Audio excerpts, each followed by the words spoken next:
Studio 4 news కి స్వాగతం. ములుగు జిల్లాలో ఇసుక ర్యాంపుల్లో అక్రమ వసూళ్ల పరంపర కొనసాగుతుంది. నిబంధన నీట ముంచేస్తూ ఇష్ట రాజ్యంగా ఇసుక క్వారీల్లో రంగు చీటిల హవా కొనసాగుతోంది. నిబంధనకు ప్రకారం విధులు నిర్వర్తించవలసిన సంబంధిత శాఖ అధికారులు సిబ్బంది ఇసుక ర్యాంపుల్లో అక్రమ వసూళ్లకు పాల్పడుతున్నారనే ఆరోపణలు సైతం ఏజెన్సీలో వెల్లువెత్తుతున్నాయి. వివరాలు ఇలా ఉన్నాయి. ములుగు జిల్లా ఏజెన్సీ మండలాలైన మంగపేట, ఏటూరు నాగారం, వాజేడు, వెంకటాపురం, కన్నాయిగూడెం మండలాల్లో కొనసాగుతున్న ఇసుక ర్యాంపుల్లో రంగు చీటీల మాటన క్వారీ నిర్వాహకుల ప్రైవేట్ వ్యక్తులు నిబంధనలు ఉల్లంఘిస్తూ లారీల్లో ఇసుక లోడింగ్ కోసం 3,500 రూపాయలు అక్రమంగా వసూలు చేస్తున్నారు. నిబంధన ప్రకారం ఇసుక కోసం తీసిన డీడీ ద్వారా ఇసుక లోడింగ్ జరగాల్సి ఉండగా అందుకు విరుద్ధంగా రంగు చీటీ ఉంటేనే లారీలో ఇసుక లోడింగ్ జరుగుతున్నట్లు విశ్వసనీయ సమాచారం. జిల్లా వ్యాప్తంగా ఇదే తంతు కొరవడిన తనిఖీలు. ములుగు జిల్లా వ్యాప్తంగా కొనసాగుతున్న ఇసుక క్వారీలో అక్రమ వసూళ్ల పర్వం కొనసాగుతున్నట్లు లారీ డ్రైవర్లు వాపుతున్నారు. నిబంధన తుంగలో తొక్కుతూ క్వారీలో బహాటంగానే అక్రమ వసూళ్ల పర్వం కొనసాగుతున్నా స్పందించని చర్యలు తీసుకోవాల్సిన టీఎస్ఎండీసీ మైనింగ్ రెవెన్యూ శాఖ అధికారులు నిమ్మకు నీరెత్తినట్లు వ్యవహరిస్తున్నారని ఆరోపణలు సైతం వ్యక్తమవుతున్నాయి. ఇకనైనా సంబంధిత శాఖల ఉన్నతాధికారులు క్వారీలో జరుగుతున్న అక్రమ వసూలపై ఉక్కుపాదం మోపాలని ప్రజలు కోరుకుంటున్నారు.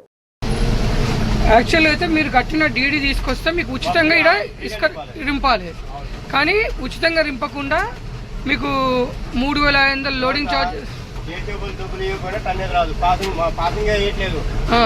పోవాలంటే వాళ్ళ 3-4 కిలోమీటర్లు దిగాలని ఏం పోతామని వాళ్ళకు 400-500 ఇస్తాం.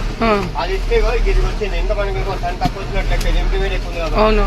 మామూలుగా అయితే మనకి 30 టన్నులు ఇస్తాం సార్ ఇవాళ డీడీ మీద. డీడీ మీద 30 టన్నులు ఉంటుంది. 30 టన్నులు ఉంది. 30 టన్నులు నాకు 14, 15 టన్నుల 300 వస్తుంది ఎంపీ వేలు. వాళ్ళు తీసేయండి. అట్లనే నాకు ఇస్తే పని వస్తుంది. అది ఆ 200-300 ఇవ్వకపోయినా మనకు లాసే.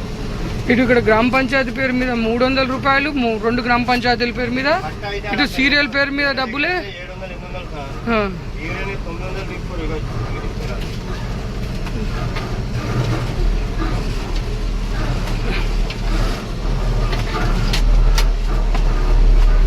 దాంట్లోనే ఉంది.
ముందు ఉందా బండి?